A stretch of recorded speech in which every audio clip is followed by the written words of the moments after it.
Well, we begin with this tonight. The ANC has called on government to freeze or lower the fuel prices to mitigate increases of the petrol price increase. It says that the rand's depreciation is being fueled by a U.S. trade war and global crude oil prices. Prices in Gauteng soaring to 16 rand a litre this week. The party spokesperson, Pule Mabe, joins me on the line. Good evening, Pule, and thanks for your time. You've raised the concerns around the increasing fuel prices, but perhaps in your own words, what would you want to see happen? Like we've already expressed that fuel hikes impact directly on the lives of the poor. As the monopolistic food outlets pass to the poor the rises in transport costs, you will know many of our people are dependent on public transport. The energy cost also increase, which might mean an increase in electricity tariffs. The rate at which these cost increases are happening is unbearable, and we cannot turn a blind eye, nor to wish them away. We need to take strong action to arrest the situation. We also believe that there's more that could be done to reignite and accelerate economic growth and to soften or lessen the effect petrol price increases have on our people and on the economy. We must do more to address the structural problems facing our economy, increase foreign exports and investor confidence. We have also called on the ANC-led government to mitigate the short and long-term effects the fuel price hikes have on South Africans and our economy. We call on our government to increase our petrol reserves, seriously consider freezing or decreasing the fuel levy. It's an issue that we believe that could further stabilize governances and finances, also in road accident funds, Petrol SA and the Central Energy Fund, because when all of those things happen or are taken into account, we could be able to lessen the burden, because we believe that we must continue to work tirelessly for accelerated and radical socio-economic transformation and shared prosperity for all our people.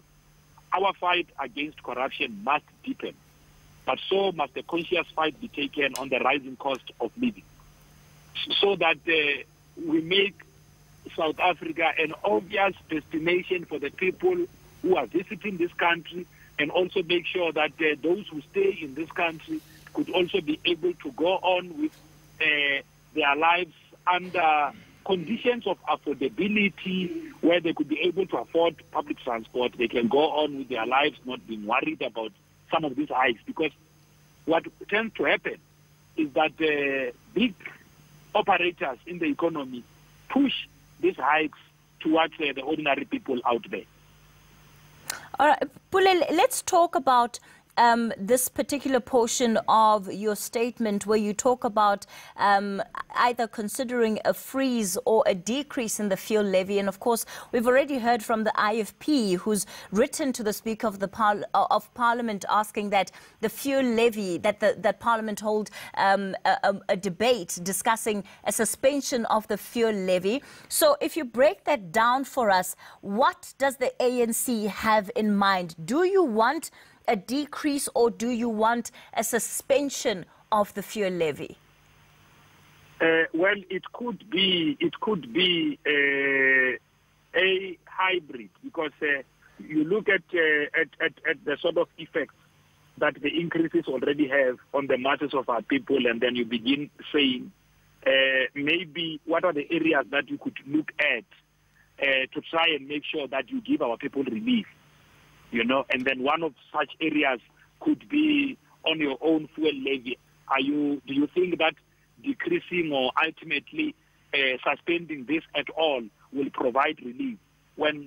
If you think so, what are the kind of actions that need to be done through a broader multi-party process in Parliament to begin saying? Because look, we are all about the people, whether it's the ANC or any other political party that exist out there. We are all about the people, and it concerns us that when these things happen, largely driven by your OPEC countries, what does this say to us as a country? One of the things we need to be working on is to be able to increase on our own petroleum reserves. Pule, sorry to interject there. It is the ANC that is in government, so it is somewhat peculiar that you are calling almost on yourselves to decrease the fuel prices? Well, you will understand that the increasing of fuel prices is driven by a lot of other things.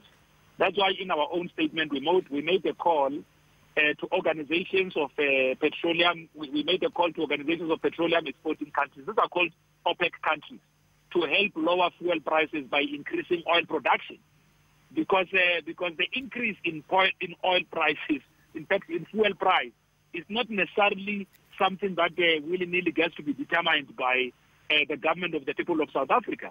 This has got to do with a number of global factors. Yes, but let's talk. Let's talk about the factors that which are in the control of government very briefly, because we are running out of time, and that comes to the issue of the fuel levy. So which is why we said that we called on our government to increase our petrol reserves. One, we said they must seriously consider freezing or decreasing the fuel levy.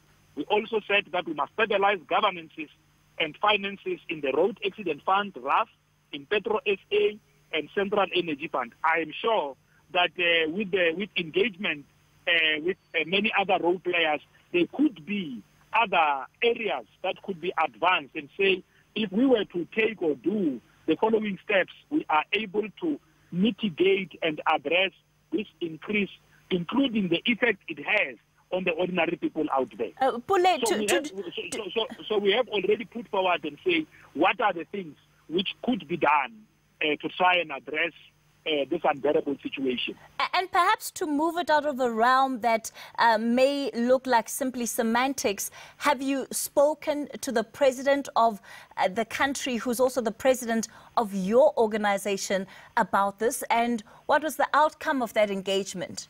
Well, I can assure you that the president of the country, who's the president of the African National Congress, in the same way that we express ourselves when these issues do emerge, because you must understand, there is government, there's the ANC. Where there are issues which the ANC articulate and advance on, our hope is that a progressive government led by the ANC in this country would always act in the interest of the people. Yes, but have you engaged him, Pule? Because you were in Parliament when the levy increases were announced. You were in Parliament when the VAT increases were announced. So what I'm asking is, have you engaged the president on this?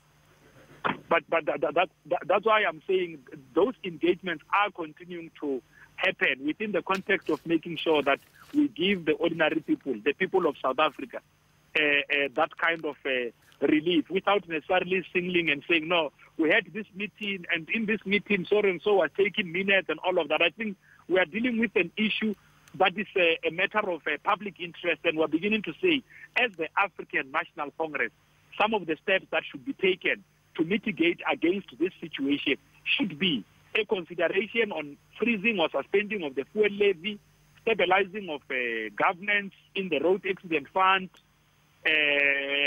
in Petrol SA and the Central Energy Fund, so that you could be able to create relief. But we're even going further and making a call even to OPEC countries, so that they could, because when you have got an increase in fuel production, because you have got sufficient reserves, that would also be able to address the amount that consumers or motorists or even people who use public transport out there would be able to pay, because what happens is when fuel price increase, if you use public transport, what taxi owners will do, they will also raise the price so that they could be able to make with the rising price of living conditions.